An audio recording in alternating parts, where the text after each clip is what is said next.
على رسول الله اعوذ باللہ من الشیطان الرجیم بسم اللہ الرحمن الرحیم سورہ المؤمن کی آیت نمبر 66 ہے۔ اللہ ذوالجلال کا فرمان ہے، قل آپ کہہ دیجئے، انی نہیت بلا شبہ میں تو روک دیا گیا ہوں، ان اعبدا یہ کہ میں عبادت کروں، الذین تدعون ان کو جنہیں تم پکارتے ہو۔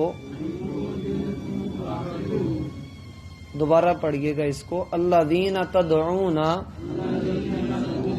ان کی جن کو تم پکارتے ہو، من دون اللہ اللہ کے سوا۔ بھائی انگلی رکھا کریں، انگلی رکھ کر پڑھا کریں۔ لما جب کہ جاءنی آ گئی میرے پاس، البینات واضح دلیلیں، من ربی میرے رب کی طرف سے، وَأُمِرْتُ اور مجھے حکم دیا گیا ہے، ان اسلم یہ کہ میں فرما بردار رہوں، لرب العالمین رب العالمین کے لیے۔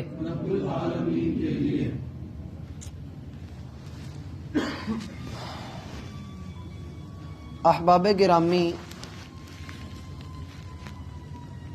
آیت نمبر 64 سے لے کر آیت نمبر 66 تک ان تین آیات کا اختتام ایک جیسے الفاظ پر ہو رہا ہے، رب العالمین، رب العالمین اور رب العالمین۔ قرآن کریم نے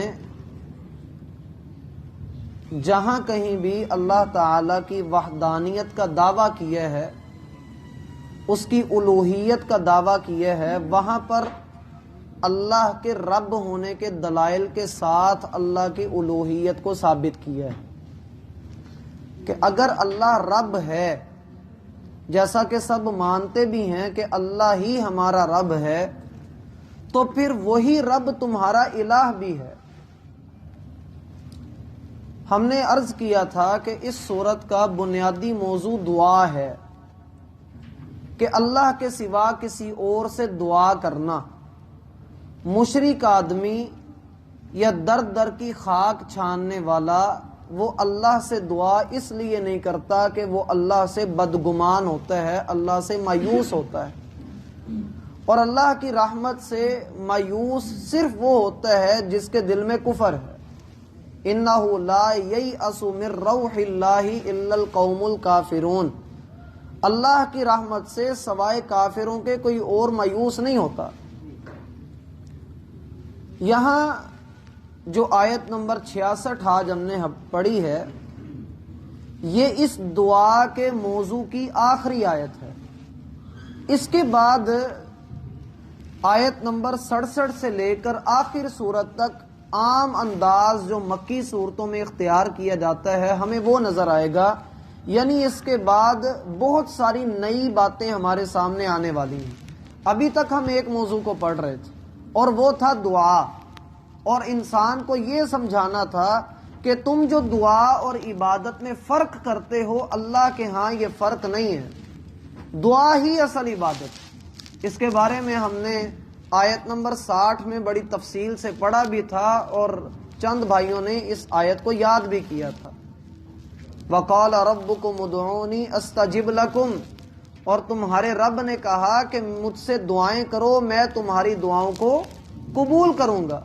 إِنَّ الَّذِينَ يَسْتَكْبِرُونَ عَنْ عِبَادَتِي بلا شبہ وہ لوگ جو میری عبادت سے تکبر کرتے ہیں، سَيَدْخُلُونَ جَهَنَّمَ دَاخِرِينَ ان قریب ذلیل کر کے وہ جہنم میں داخل کیے جائیں گے۔ اب یہ آخری ٹھپا ہے جو اللہ تعالی رسول اللہ صلی اللہ علیہ وآلہ وسلم کی زبان سے لوگوں کے درمیان عام کر رہے ہیں۔ قرآن کریم میں بڑی جگہوں پر کل آتا ہے، اور ہر کل ہی اپنی عزت کے اعتبار سے، اپنی عظمت کے اعتبار سے اور اپنی تعلیم کے اعتبار سے جلیل القدر ہے، بہت بلند ہے۔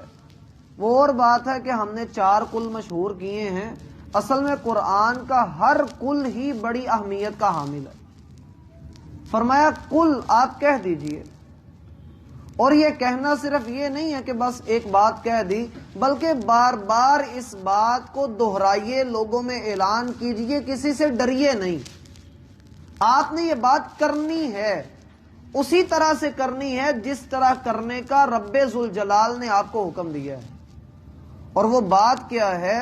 انی نہیت ان اعبد، مجھے اللہ نے اس عبادت سے منع کر دیا جو اللہ کے سوا کسی اور کی ہو۔ اللہ نے مجھے اس عبادت سے کلیتاً روک دیا ہے، وہ کسی بھی طرح کی عبادت ہو۔ سلمان فارسی رضی اللہ عنہ ایک واقعہ ذکر کیا کرتے تھے کہ پہلی امتوں میں 2 آدمی سفر پر گئے، تو رستے میں ایک قبیلے والوں نے ان کو روک لیا۔ قبیلے والوں نے کہا کہ ہمارا ایک معبود ہے، ایک الہ ہے، ایک بت ہے، تم اس کے نام پر کوئی چڑھاوا چڑھاؤ گے تو یہاں سے گزر سکو گے، اگر کچھ قربان نہیں کرو گے، کوئی نظر یہاں پر نہیں دو گے، کوئی نیاز نہیں تقسیم کرو گے تو ہم تمہیں یہاں سے گزرنے نہیں دیں گے۔ وہ دونوں اڑ گئے، انہوں نے کہا ہم تو ایسا کچھ بھی نہیں کریں گے۔ انہوں نے کہا قبیلے والوں نے چلو کچھ بھی نہ کرو، ایسا کرو ایک مکھی مار کے اس کے نام پہ دے دو، ایک مکھی اس کے نام کی قربان کر دو۔ تو ایک آدمی نے، ان دونوں میں سے ایک نے یہ سوچا چلو مکھی ہی تو ہے، اس نے اس کو مار دیا، بت کے نام پر قربان کر دیا، ذبح کر دیا۔ اور دوسرے نے یہ کہا کہ مکھی بھی اللہ کی مخلوق ہے، میں اسے اللہ کے سوا قربان نہیں کروں گا۔ اور اس نے اس بات پر استقامت اختیار کی، لوگوں نے اس کو شہید کر دیا۔ سلمان فارسی رضی اللہ عنہ کہا کرتے تھے اب جس نے مکھی ماری ہے وہ تو جہنم میں جائے گا ایک مکھی کی وجہ سے، اور جس نے نہیں ماری وہ جنت میں داخل ہوگا اپنی توحید کی وجہ سے۔ انی نہیت ان اعبد الذین تدعون من دون اللہ، مجھے منع کیا گیا ہے کہ میں اللہ کے سوا کسی اور کو پکاروں، کسی اور کو اپنا مشکل کشا سمجھوں، کسی اور کے پاس ٹھکانہ حاصل کروں، کسی اور کی پناہ میں جاؤں، کسی اور کی نظر کرم کا اپنے آپ کو مستحق سمجھوں، میں ایسا نہیں ہوں۔ اللہ نے مجھے اس کام سے منع کیا ہے۔ ایک جگہ پہ اللہ فرماتے ہیں قل آپ کہیے اننی ہدانی ربی الی صراط مستقیم، لوگو بے شک میرے رب نے مجھے صراط مستقیم کی ہدایت عطا کی ہے۔ دیناً قیما ملت ابراہیم حنیفہ، وہ ایسا واضح اور سیدھا دین ہے جو ملت ابراہیمی کہلاتا ہے۔ وما کان من المشرکین، ابراہیم شرک کرنے والوں میں سے نہیں تھے۔ قل آپ پھر کہیے ان صلاتی و نسکی و محیای و مماتی للہ رب العالمین، کہیے کہ میری نماز، میری قربانی، میرا جینا، میرا مرنا سارے کا سارا اللہ کے لیے ہے، لا شریک لہ، اس کا کوئی شریک نہیں۔ وَبِذَالِكَ أُمِرْتُ، اور اسی چیز کا تو مجھے حکم دیا گیا ہے، وَأَنَا أَوَّلُ الْمُسْلِمِينَ، اور میں اللہ کا سب سے آگے بڑھ کر فرما بردار ہوں، پہلے نمبر پہ اللہ کا فرما بردار بن رہا ہوں۔ اور یہاں اس آیت پر اگر آپ غور کریں تو آیت نمبر 60 کو دہرایا گیا ہے۔ کیسے؟ اللہ تعالیٰ نے فرمایا اعبد الذین تدعون، اعبد عبادت ہے اور تدعون دعا ہے۔ اس آیت میں بھی یہی تھا کہ دعا اور عبادت میں فرق نہیں ہے، یہاں بھی وہی بات کہ اللہ کے سوا جس کو پکارتے ہو میں اس کی عبادت نہیں کر سکتا۔ اب اس کی تفسیر اگر کسی نے یاد کرنی ہو تو سب کو آتی ہے، قل یا ایھا الکافرون لا اعبد ما تعبدون ولا انتم عابدون ما اعبد، اے کافرو نہ تم اس کی عبادت کرتے ہو جس کی میں عبادت کرتا ہوں، نہ میں اس کی عبادت کر سکتا ہوں جس کی تم عبادت کرتے ہو۔ لکم دینکم ولی دین، تمہارے لیے تمہارے طریقے ہیں اور میرے لیے میرا ایک وہ طریقہ جو رب ذوالجلال نے میرے لیے مقرر کر دیا ہے، میں اس سے ہٹ نہیں سکتا، مجھے اس نے منع کر دیا ہے۔ اب دیکھنا میرا بھائی یہ ہے کہ ہم کتنے کو روکے ہوئے ہیں۔ ہم اللہ تعالی کے معاملے میں جہاں پر یہ جو بات ہے انی نہیت ان اعبد، مجھے منع کیا گیا ہے کہ میں اللہ کے سوا کسی اور کی عبادت کروں۔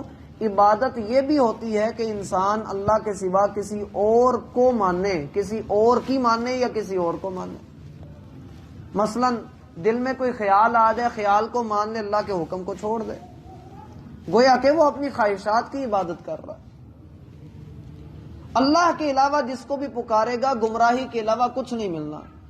کب؟ لما جاءنی البینات من ربی، جب میرے پالنے والے کی طرف سے میرے پاس واضح نشانیاں آ گئیں۔ قرآن کا ایک ایک حرف، ایک ایک نقطہ میرا بھائی ایک عظیم نشانی ہے۔ اگر کوئی بندہ دل سے اس کو پڑھے، دل سے اس کو سمجھے، اس کے اوپر غور کرے، اللہ تعالیٰ نے فرمایا یہ قرآن ہر کسی کے لیے نصیحت نہیں بنتا۔ ان فی ذالک لذکری لمن کان لہ قلب او القی السمع وہو شہید، یہ نصیحت اسی پر اثر کرتی ہے جس کے پاس دل ہوتا ہے، جس کے کان کے اندر سننے کی قوت ہوتی ہے، حق بات کو سن کر برداشت کرنا اور قبول کرنے کی طاقت اس کے کان میں ہوتی ہے، وہو شہید، اور پھر وہ گواہی دینے والا بھی ہو کہ اشہد اللہ الہ الا اللہ و اشہد ان محمد رسول اللہ۔ لما جاءنی البینات من ربی، یہ ہدایت اور یہ نشانیاں کسی اور نے نہیں دکھائیں بلکہ اللہ نے دکھائیں جو میرا رب ہے۔ وَأُمِرْتُ أَنْ أُسْلِمَ، اور اللہ نے دوسرا حکم جو مجھے دیا ہے وہ یہ کہ میں اس کا فرما بردار ہو جاؤں جو تمام جہانوں کا پروردگار ہے، میں اس کا فرما بردار ہو جاؤں۔ سورہ زخرف میں اللہ تعالیٰ فرماتے ہیں، سورہ زخرف میں وَلَئِنْ سَأَلْتَهُمْ مَنْ خَلَقَ السَّمَاوَاتِ وَالْأَرْضِ لَيَقُولُنَّ خَلَقَهُنَّ الْعَزِيزُ الْعَلِيمُ، آپ ان سے پوچھئے کہ آسمانوں کو اور زمین کو اور ہر شے کو کس نے پیدا کیا، تو ضرور یہ کہیں گے کہ اس ذات نے پیدا کیا جو غالب ہے، زبردست ہے اور علم والا ہے، یہ کہیں گے۔ ایک جگہ پہ اللہ فرماتے ہیں لَيَقُولُنَّ اللَّهُ، یہ کہیں گے کہ سبھی کچھ اللہ نے پیدا کیا ہے۔ ہم نے پچھلی آیت میں بھی پڑھا تھا فَأَنَّا تُؤْفَكُونَ، پھر تم کہاں پھرے جاتے ہو، تم نے کس راستے کا انتخاب کر لیا ہے۔ تو یہ آیت اپنی پچھلی تمام تر آیات کو اپنے اندر سموئے ہوئے ہے۔ اختتامی آیت ہے دعا کے موضوع پر کہ دعا کی اسلام میں حیثیت کیا ہے، اور اگر دعا کے اندر بندہ سستی دکھائے، کوتاہی دکھائے، اللہ کے سوا کسی اور کو پکارے تو سوائے گمراہی اور ذلت کے کچھ حاصل نہیں ہوگا۔ اللہ تعالی ہمیں سمجھنے کی